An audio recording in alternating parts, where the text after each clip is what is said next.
ผมบอกว่ามันบ่เหลือไผแล้วบอกว่าระบบราชการระบบการเมือง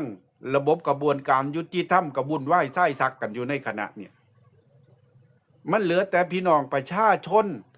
นำกันเท่านั้นล่ะสิหันหน้ามาปรึกษาหาลือกันสิเฮ็ดจังใดในฐานะเกษตรกรคนยากจนคนฐานหลากเป็นคนส่วนมากของประเทศพลังเฮามีมหาศาลสังเกตนักร้องดาราผู้ใดอินฟูผู้ใดก็แล้วแต่ถ้าประชาชนสนับสนุนนี่ดังรวยเบิดทุกคนบ่ว่านักร้องหมอลำบ่ว่าอินฟูขอเงินบริจาคนำไผก็ได้5 บาท10 บาทอยู่ในบัญชีผู้ใดก็มีเบิดโอนด่วนทันทีว่าแต่เป็นสิ่งที่ถูกใจประชาชนพลังอำนาจตัวนี้มันมหาศาลครับแม่นบริษัทใหญ่ๆเจ้าสัวนายทุนทั้งหลาย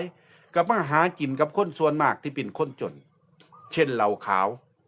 เช่นเครื่องดื่มชูกำลังเช่นพวกบะหมี่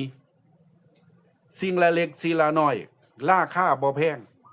แต่ว่ากำลังซื้ออาจสิบ่สูงแต่ว่ามันหลาย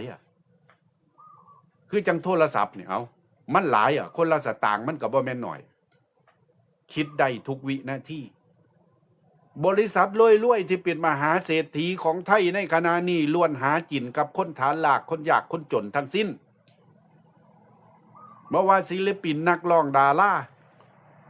ก็หากินกับคนฐานหลากนี่ส่วนมากส่วนเศรษฐีมีเงินมันเป็นคนส่วนน้อยแล้วรสนิยมมันก็บ่มักจังซี่ดอกนักร้องหมอลำผู้ใดเห็นบ่ดีดังก็แค่กันไป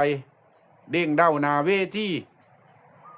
เขาก็มีเงินมีทองแล้วผู้ใดสิจ้างเขาก็คนจนคนฐานหลากทั้งสิ้นแหละจ้างเขาให้มีงานทำอยู่ตลอดเวลาอยู่นี่โกยกันมื้อละแสนมื้อละแสนมื้อละเป็นล้านก็มีกับพลังของคนจนนี่ล่ะแล้วผมคิดว่าสิเอาพลังของคนจนคนไทยบ้านเฮาเนี่ย